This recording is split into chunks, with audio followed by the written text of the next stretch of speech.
Bonjour et bienvenue sur ma chaîne. Aujourd'hui, je vais vous expliquer comment réussir une pâte sablée à IGEBA. Si vous êtes nouveau sur ma chaîne, sachez que je publie régulièrement des recettes à IGEBA. Si vous voulez retrouver toutes ces recettes, n'hésitez pas à vous abonner.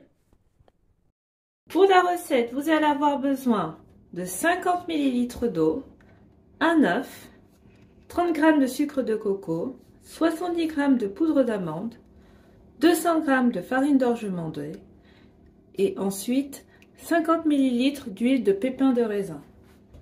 Dans un saladier, vous ajoutez la farine, la poudre d'amande et le sucre de coco.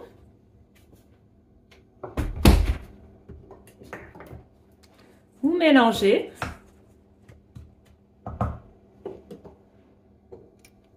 Vous ajoutez ensuite l'œuf.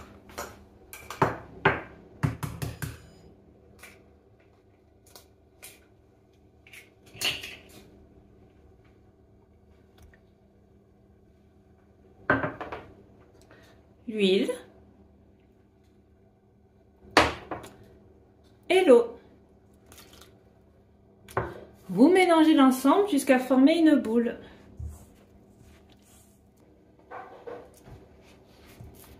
Alors, maintenant je vais vous expliquer comment étaler la pâte. La pâte est souvent très collante et il vaut mieux éviter d'ajouter de la farine car cela risque de dénaturer le goût et la texture de votre pâte.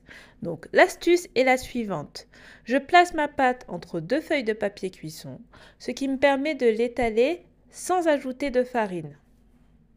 Pour abaisser ma pâte, je tourne mon rouleau à pâtisserie dans plusieurs directions afin d'obtenir un grand disque. Pour cette recette, j'ai utilisé un moule à tarte de 22 cm. Je vais maintenant venir vérifier à l'aide de mon moule que ma pâte est suffisamment grande. Ensuite, une fois que ma pâte est bien étalée, je vais enlever la feuille de papier cuisson du dessus et ensuite je vais venir placer ma pâte directement dans mon moule à tarte sans essayer de la décoller. Une fois placée, je vais venir foncer ma pâte à tarte, c'est-à-dire que je vais venir plaquer les bords de ma pâte contre mon cercle à pâtisserie. Et je fais ça tout le long. Après cela, à l'aide d'un couteau, je vais venir découper l'excédent de pâte. Vous pouvez utiliser ce surplus de pâte pour pouvoir faire des petits sablés. J'enfourne ensuite ma pâte pendant 30 minutes à 180 degrés.